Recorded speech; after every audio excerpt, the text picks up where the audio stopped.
Invoca-me e te responderei, e te revelarei conhecimentos grandiosos, inacessíveis que não sabe.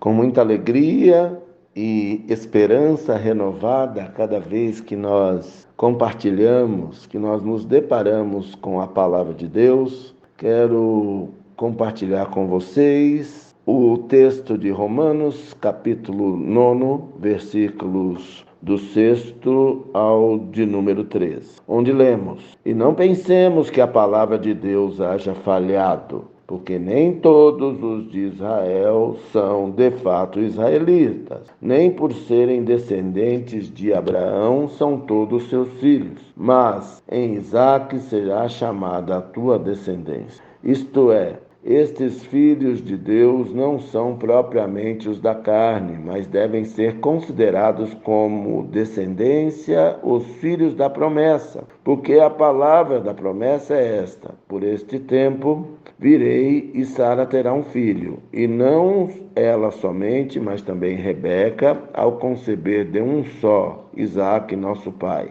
E ainda não eram os gêmeos nascidos, nem tinham praticado o bem ou o mal, para que o propósito de Deus quanto à eleição prevalecesse, não por obras, mas por aquele que chama. Já fora dito a ela: o mais velho será servo do mais moço. Como está escrito: amei Jacó, porém aborreci Esaú. Uma leitura superficial desse texto poderá nos induzir a pensar que Deus fez acepção de pessoas quando amou a Jacó e aborreceu a Esaú.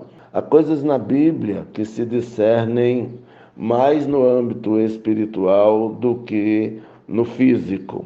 Aqui, uma coisa é uma verdade. No meio de tantas pessoas que estão até descrentes da palavra de Deus, por conta das desventuras que, de um modo geral, o mundo e o nosso país, a nossa cidade, pessoas próximas a nós passam em função do pecado que está dominando o sistema do mundo, que jaz no maligno, muita gente está desanimada, e aqui é um argumento de Paulo, alguém que fez tudo certinho depois que se converteu, mas apanhou demais, sofreu bastante, e mesmo assim, ao invés de isto ser um fator de desânimo, o deixou mais cascudo, mais resiliente, mais intrépido, e ele ficou mais crente em Deus ao superar cada aprovação, e foi fiel até a morte,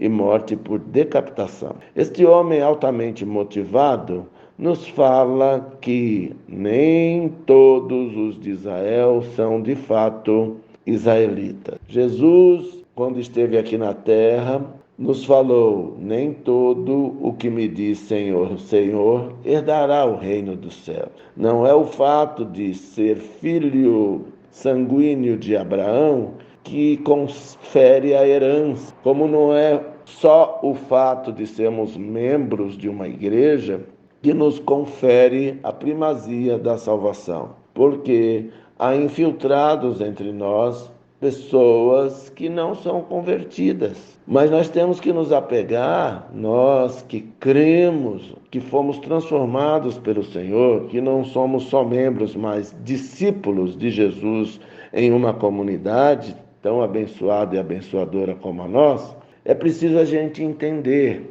Deus, que sonda os corações, que conhece, amou a Jacó e aborreceu a Esaú.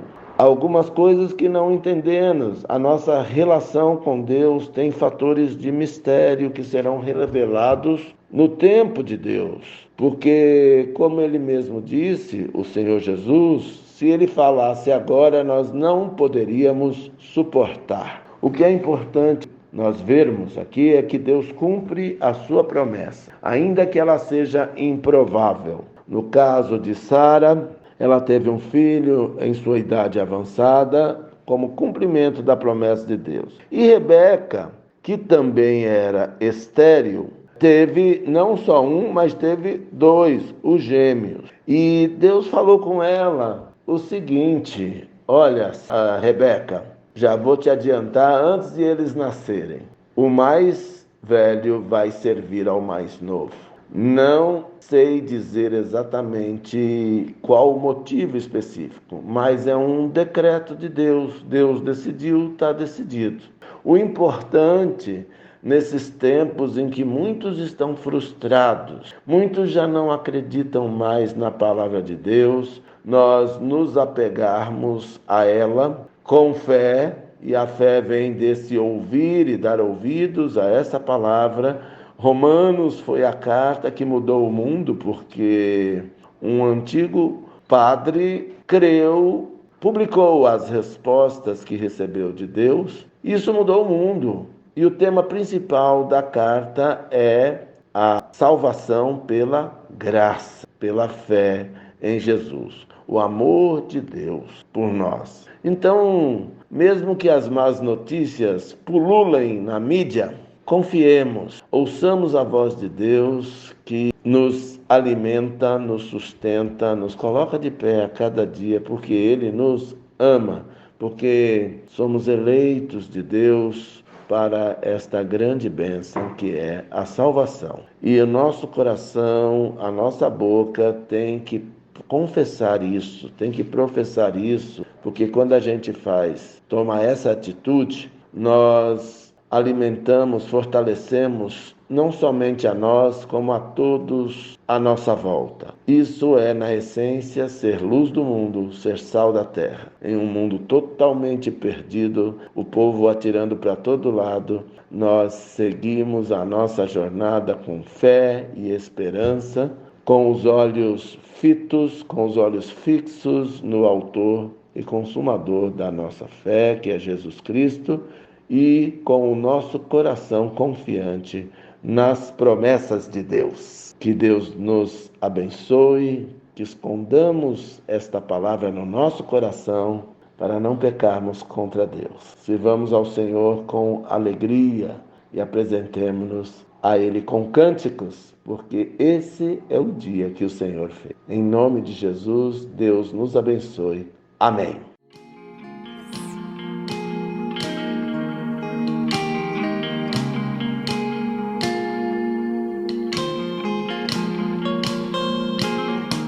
Invoca-me